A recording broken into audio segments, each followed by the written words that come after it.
মানুষের জীবনটা খুব ছোট, কিন্তু এই ছোট জীবনের প্রতিটি কাজের হিসাব একদিন আল্লাহর কাছে দিতে হবে। এই দুনিয়ায় মানুষ হয়তো অনেক কিছু লুকাতে পারে, কিন্তু আল্লাহর কাছ থেকে কিছুই লুকানো যায় না। আজ মানুষ মিথ্যাকে সহজ মনে করে, প্রতারণাকে বুদ্ধিমানের কাজ মনে করে, হারামকে সফলতার রাস্তা মনে করে, কিন্তু একজন মুমিন জানে সত্যের পথ কখনো সহজ না হলেও সেই পথই জান্নাতের পথ।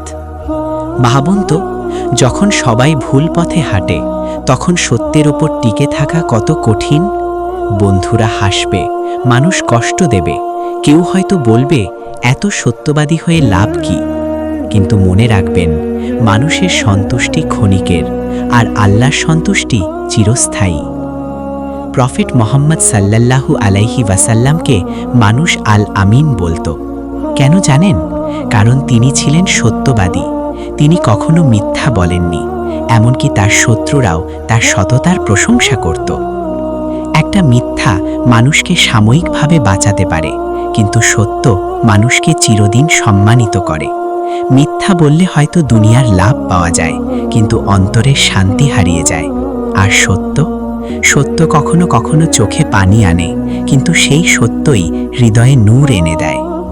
আজ কত সম্পর্ক ভেঙে যাচ্ছে শুধু মিথ্যার কারণে, কত বন্ধুত্ব শেষ হয়ে যাচ্ছে প্রতারণার কারণে, কত পরিবার ধ্বংস হয়ে যাচ্ছে বিশ্বাস হারানোর কারণে। কারণ মানুষ সত্য ছেড়ে দিয়েছে। কিন্তু একজন ঈমানদার জানে, সত্য বলা শুধু মুখের কাজ না, এটা হৃদয়ের ঈমানের পরিচয়। আপনি যদি ব্যবসা করেন, সত্যের পথে চলুন। আপনি যদি পড়াশোনা করেন, নকল ছেড়ে সত্যের পথে চলুন। আপনি যদি সোশ্যাল মিডিয়ায় থাকেন, মিথ্যা অভিনয় ছেড়ে সত্যের পথে চলুন। কারণ আল্লাহ সব দেখছেন। মনে রাখবেন, সত্যের পথ হয়তো কঠিন, কিন্তু সেই পথের শেষটা খুব সুন্দর। যে মানুষ সত্যকে আঁকড়ে ধরে, আল্লাহ তার জন্য এমন রাস্তা খুলে দেন যা সে কখনো কল্পনাও করেনি। তাই আজ থেকেই নিয়ত করুন, যত কঠিনই হোক আমি সত্য বলবো, সত্যের ওপর চলবো। কারণ সত্য মানুষকে আল্লাহর কাছাকাছি নিয়ে যায়। হে আল্লাহ, আমাদেরকে সত্য কথা বলার তৌফিক দিন। মিথ্যা, প্রতারণা আর অন্যায় থেকে দূরে রাখুন। আমাদের অন্তরকে সত্যের আলো দিয়ে ভরে দিন। আমিন।